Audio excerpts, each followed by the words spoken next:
نن سبا دا خوبونه مولیان ډیرني او تصوف والا دا خوبونه یعنی د حقیقت څه دی نو راځي چې در باندې وارم دا بیان راځي. بعضو نیکانو خلکو باره کې راځي چې په خوب کې لیدلي دي منامات خوبونه ذکر کوي چې لکه پلاني نیکمل سړي هغه پلانې خوب کې ولیدو چې هغه مړ دی هغه د قرآن تلاوت کو یا په قبر باندې تیر شو تلاوت اواز ترې راغی کله داسې وي پلانې نیکمله یا پلانې عالم د پلاني په قبر باندې تیر شو د هغې نه د تلاوت اواز راغی او داسې نورې کیسې نو دا خبره یاده کړي چې په دې کې څه دلیل نشته ځکه چې په خوبونو باندې ته احکام نشي ثابتولی چې دی چې خوب کې راغلی او که داسې په خوبونو باندې مسلې ثابتې نو موږ سره خو د خوبونو مشینان شته هلته دا تصوف والا خو بل څه ورسره نشته اوس څه دي جو یو بزرګ ولید خوب کې او یو بزرګ وي چې ما خوب لیدلی شروع په خوب کېږي او ختمیږي په خوب باندې شتي خوبونه شریعت کې ښه خوبونو له اعتبار شتي خو په هغې باندې احکام نه جوړېږي اوس خوب کې لکه اوس یو نیکمله سړی دی وایي چې ما خوب لیدلی او بزرګ مې لیدلی و هغه وایي چې دا لمونځونه شپږ کوئ د ورځې نو داسې هم خوب شو چې شریعت کې پکې نوي مسلې راوباسي یا یو خوب لیدلی وایي چې د مازدیګر دا لمونځ د مازدیګر دا د ماښام نه 11 منټه مخکې کوو خوب یې لیدلی داسې خبره شو نو که چېرته وایي چې خوب کې لیدلی تلاوت یې کوو یا په قبر باندې تېر شو داسې دلیل نه دی او دلیل په دې نه دی ځکه چې دې کې ډېرې خبرې راتلی شي یوه ده کیدای شي دروغ که نه داسې نشي کېدی چې یو سړی دی په منبر ناست یو دروغ وایي کیدای شي بلکې دا قصو والا دا قصه ګو مولیان اکثر دروغ وایي بلکې علماو دا خبره کړې د محدثینو وایي دا نیکان خلک نه دي نیکان ګوره نیکان یاد کړي دي دا نن سبا چې تاسو د اکثرو دا قصې اورئ ګورئ نیکان هم نه دي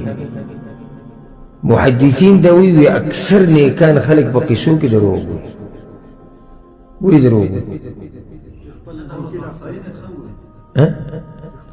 نه ولې خو نیک سړی دی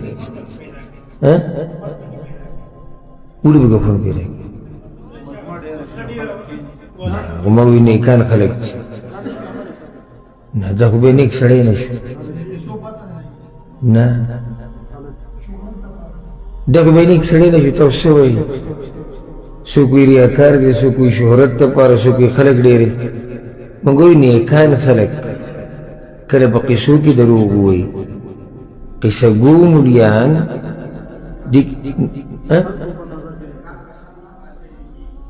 صحیح شو غلطیانې کېږي خو دوی ولې په دې قصو کې د اکثر غلطیانې کېږي دروغ وایي نه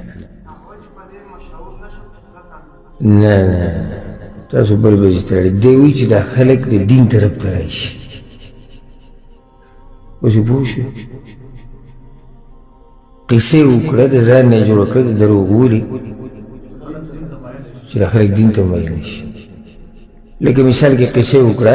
چې خوب ولیدو یو بزرګ او یو پلانې په قبر کې دی او سم سوځېدو او دا او دغه او دغه وایي ځکه چې مونځ یې پرېښود نو مقصد اوس د ده څه دی چې دا خلک مونځګزاره شي ما تاسو ته وایي نیکان خلک تاسو بل طرف باندې ګاډه وربوت نو دا اوس ښه نیک سړی دی خو کیسه کې څه وایي دروغ نو د دې کیسه ګو د نیکان چې پکې کم دي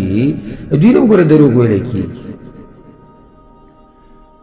نو ځکه به محدثینو رحمهم الله هغوی به دا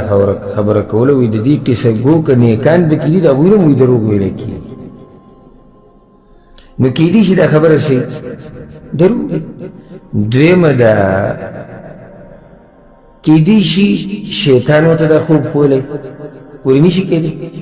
دا هم کیدای شي او کیدای شي دی په وهم کې پروت او که رښتیا هم ووایي نو په دې کې څه حجت هغه نشته ښه دا قیمتي بیان د دغه شان بیاناتو لپاره تاسو زموږ سره اوسئ او زموږ د یوټیوب چینل